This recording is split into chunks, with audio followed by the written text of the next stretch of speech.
서양음악사 1 첫 번째 시간입니다. 중세 르네상스 시대. 다소 생소한 말이죠. 중세 음악, 영어로는 미디벌 피리어드라 그러는데 800년에서 1450년까지라고 그러고요. 두 번째로는 르네상스 음악, 1450년에서 1600년도까지. 이게 이제 서양음악사 1 범위고요. 그리고 그 이후로는 바로크 음악 1600년에서 1750년, 그리고 그 다음에 고전 클래시컬 뮤직 1750년에서 1820년까지. 이게 서양음악사 2의 범위고요. 그 다음에는 우리가 잘 아는 낭만 로맨틱 시대 1820년에서 1910년, 그리고 20세기 음악 당연하게 20세기 1910년에서 2000년, 그리고 우리가 벌써 2022년이니까 그 후에도 동시대 음악이라고 부르죠. 예, 왜 어떤 근거로 이렇게 자르느냐, 이것은 우리가 점차 배우면서 알아보기로 하고요. 이걸 그림으로 한번 볼까요? 이 그림은 예술사를 표시한 거기 때문에 음악의 기간하고 조금 다를 수도 있어요. 보통 430년부터 중세로 잡고 있어요. 서로마 제국이 멸망한 해인데요. 그런데 중세 음악은 중세 전성기인 800년부터 발달한 걸로 잡아요. 근데 그러면 그 이전에 음악이 없었느냐? 물론 그런 건 아니죠. 음악을 기록한 악보가 나타난 시기를 기준으로 800년으로 잡습니다. 근데 이 그림 전체를 보면은 음악의 역사가 상당히 넓은 영역인 것을 알 수 있어요. 그죠? 여기서 우리가 익숙한 음악은 단지 이제 바로크 후기, 바흐, 핸델에서 20세기 초반, 요 기간에 불과해요. 이 그림을 보면 어떤 생각이 드나요? 우리가 익숙한 쇼팽, 베르디, 또 베토벤의 음악, 이게 어서 뚝 떨어진 게 아니고 이전에 어떤 형태로든지 그 이전의 음악에서 비롯되었다는 거예요. 마치 이제 뿌리에서 잎이 나고 그런 것처럼. 따라서 우리가 배우고 있는 이 서양 음악, 의 근본은 무엇인가, 뿌리가 무엇인가, 어디에서 어떻게 자라났는가, 그 과정을 알아보는 것이 우리가 배우는 서양음악의 위치, 또 서양음악을 공부하는 나의 위치, 여기 있죠. 나의 위치를 알기 위해서 필요할 것 같아요. 교재에는 이렇게 구성이 되어 있습니다. 고대는 패스하고 이제 중세 음악부터 시작하는데요. 1장 중세 종교 음악, 그리고 그 다음에 다성음악의 발달. 이 종교 음악이 단성에서 다성음악으로 발달합니다. 그 다음에 3장은 세속음악, 종교음악이 아니고, 그리고 4장에서는 14세기 음악이라고 되어 있어요. 그러니까 1에서 3장까지 14세기 이전의 종교음악과 세속음악을 다루고 있고, 14세기에는 중세의 끝자락으로서 그 다음 시대로 넘어가는 뭔가 다른 음악이 될 것 같습니다. 오늘은 중세 종교음악 1장을 다루겠습니다. 여기서는 어떤 내용들이 있는지 볼까요? 우선 고대 그리스 음악의 전통. 왜 중세 음악에 고대 그리스 음악을 말하고 있느냐 하면은 이 그리스의 전통이 후세 서양 음악의 기초가 되기 때문이에요. 그리고 두 번째로는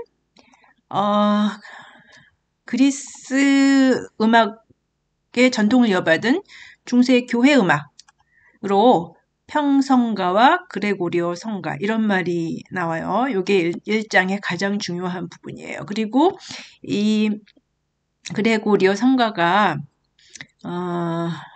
성가와 이 성가의 변화가 중세 음악의 중추를 이루는데 그 변화의 첫걸음 트로푸스와 부속가라는 게 이제 나오고요. 그리고 이제 마지막으로는 이러한 음악들이, 교회 음악들이 어떤 구성, 즉 스케일과 음정, 리듬으로 노래됐느냐 하는 중세 음악 이론, 이렇게 구성이 되어 있습니다. 네, 그래서 첫 번째로 고대 그리스 음악 전통과 계승. 그리스 음악이 어떻게 후세 서양 음악에 영향을 주었을까요? 자, 이 그림은 누구인 것 같아요? a제곱 플러스 b제곱인 c제곱. 피타고라 두 변의 제곱의 합이 긴 변의 제곱과 같다. 수학 기하학에서 배웠죠. 피타고라스의 정리. 그죠? 이 사람은 피타고라스라는 사람이에요. 고대 그리스의 수학자이자 철학자이자 음악가였어요. 네, 그 당시에는 다 이제 통했어요. 음악이라고 해서 막 연주하고 막 연습하고 그러다기보다는 음악을 학문으로 이해했고, 음악은 철학, 천문학, 기하학 등과 함께 가장 중요한 학문의 위치를 차지했어요. 사실 소리라는 게 수학하고 물리학하고 관계가 있거든요. 어쨌든 그래서 이 피타고라스가 음악에서는 어떤 일을 했느냐 하면은 진동수에 관한 실험을 통해서 음정과 협화음 이론을 설정을 했어요. 이제 협화음, 화음, 기초음악 이론하고 화성학에서 배우죠. 그런 이론을 설정했어요.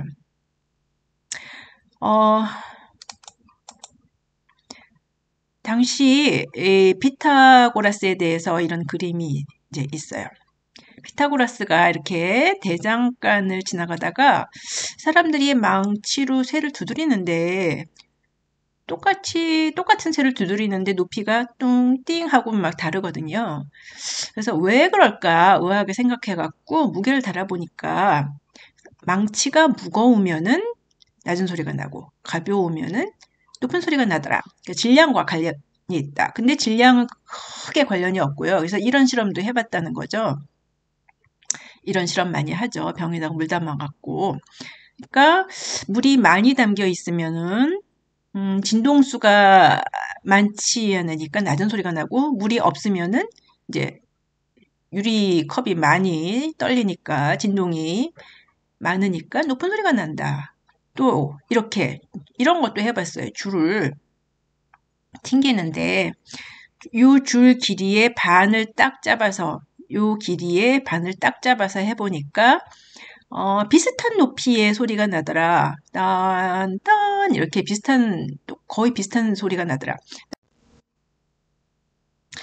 그래서 1대2 진동수가 되는 음을 비슷하게 울리니까 똑같이 들리니까 옥타브라고 했고 2대3 되는 점을 잡으니까 하고 잘 어울리는 음이 들리더라. 또 3대4 잡으니까 하고 어울리는 음들이 들리더라. 어울리는 소리가 나더라. 그래서 이런 음들을 5도, 4도 완전 협화 음정이라고 했어요. 그리고 이 완전 5도 음정, 도, 솔, 그 다음에 또 완전 5도 하면 도, 솔, 레 이렇게 되죠. 그래서 도, 솔, 레, 라, 미, 시 이렇게 연속 완전 5도로 얻은 음들을 쭉 늘어나 보니까 지금 우리가 알고 있는 도레미파솔, 도레미 이렇게 스케일이라고 그랬어요. 그래서 스케일을 만들었습니다. 이렇게 그는 음악을 수의 조화로움을 반영한다고 생각했어요. 놀라운 일이죠. 지금 우리가 쓰는 스케일하고 이 화성의 기초가 이미 그리스 시대 때 피타고라스에 의해서 확립됐다는 것입니다. 네. 다음에 이 사람들이 나오네요. 피타고라스의 제자들이자 그리스 철학의 두 기둥 바로 플라톤하고 아리스토텔레스예요. 이 그림 모습은 라파엘로가 그러니까 르네상스 시대의 화가인데요. 라파엘로가 그린 아테네 학당이라는 큰 그림의 일부예요. 근데 이 두 사람이 그 아테네 학당에서 중앙에 그려져 있어요. 하늘을 가리키는 사람이 이데아, 하늘을 가리키는 사람이 플라톤, 땅을 가리키는 사람이 아리스토텔레스. 그래서 플라톤은 어떻게 얘기했느냐면 음악에 대해서 음악이 그냥 듣고 즐기는 역할을 넘어서서 좋은 음악은 사람들에게 좋은 영향을 주고 나쁜 음악은 나쁜 영향을 준다. 그러니까 좋은 음악을 들어야 된다. 이렇게 얘기했죠. 이런 주장은 이러한 교육적 역할, 이런 주장은 아직까지도 뭐 모차르트 효과, 태교 음악 등등 어, 물론 이제 그 이론에 대해서 갑론을박이 있지만 어쨌든 이거는 당연한 얘기죠. 그죠? 좋은 음악은 좋은 심성을 이루게 한다. 아리스토텔레스는 이것을 에토스 이론으로 발전시켜요. 에토스라는 거는 교재를 보니까 관습적인 행동의 반복으로 형성된 사람의 성품, 즉 인격이라 했어요. 물론 플라톤과 비슷한 말이긴 한데 플라톤이 청소년의 교육을 위해서 밝고 건전한 음악만을 들어야 된다라고 했다면 아리스토텔레스는 슬픈 음악, 또 무서운 음악도 필요하다. 이를 통해서 감정을 분출할 수 있다라고 했어요. 그게 카타르시스 알죠? 라고 했어요. 이와 같이 그리스 시대에 지금의 스케일이나 음정, 화성 등의 기초가 되는 이론, 티오리의 기초가 확립되었고요. 또 음악의 윤리적인 역할, 이와 같이 또 사회적인 역할에 대한 이론도 확립이 되었습니다. 사실 또 음악의 여러 용어들, 뭐 리듬, 스케일, 하모니, 인터벌, 뭐 이런 용어들이 다 그리스어에서 나온 단어들이에요. 사실 뮤직이라는 말도 그리스 신화에서 나오는 음악에서 뮤즈에서 나온 말이죠. 또 그리스 시대에 유명한 비극시들이 있죠. 뭐 오디세이, 일리아드 뭐 이런 것들. 이 시들을 어떻게 낭송했을까? 이런 연구에서 시와 음악의 관계에 관한 연구에서 오페라가 시작되거든요. 이렇게 그리스 시대의 음악 이론들이 서양 음악의 기초가 되었습니다. 그리고 이것도 여담이지만은 이렇게 고대 그리스 음악이 이론상으로는 전해지지만 악보가 남겨진 것도 아니고요. 그때 악보도 없었고 당연히 레코딩 있는 것도 아니고 어떻게 연주되었을까 뭐 굉장히 의문스러워했죠. 그런데 19세기에 터키 지방 그리스 가까운 곳에서 이런 비석이 발견이 되었어요. 비문을 보니까 이렇게 생겼는데 비문을 보니까 이거 그리스어인데 이렇게 생긴 거 그리스어인데 세이킬로스라는 사람이 자기 부인이 죽어서 그걸 슬퍼하는 내용이에요. 이 비문 글씨 위에 요런 표시들이 그리고 음을 표시한다는 것을 알아냈어요, 학자들이. 그래서 이 비문은 노래 전체가 온전한 형태로 전해지는 인류 최초의 악보가 되었어요. 우리가 생각하는 뭐 오선 이런 거는 아니지만 이런 것들이 음을 표시한다는 거죠. 그래서 이 음표들이 학자에 따라 여러 방법으로 해석되겠지만 대강 이제 들을 이런 노래일 것 같다고 합니다.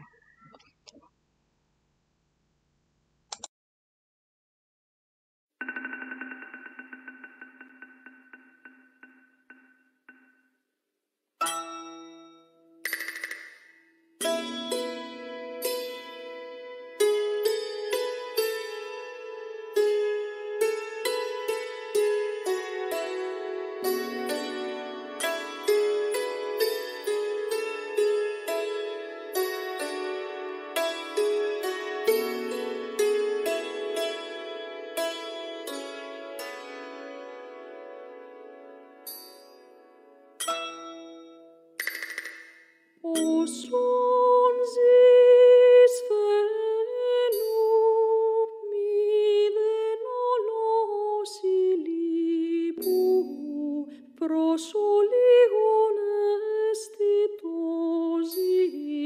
το τέλος ο χρόνος απέτει.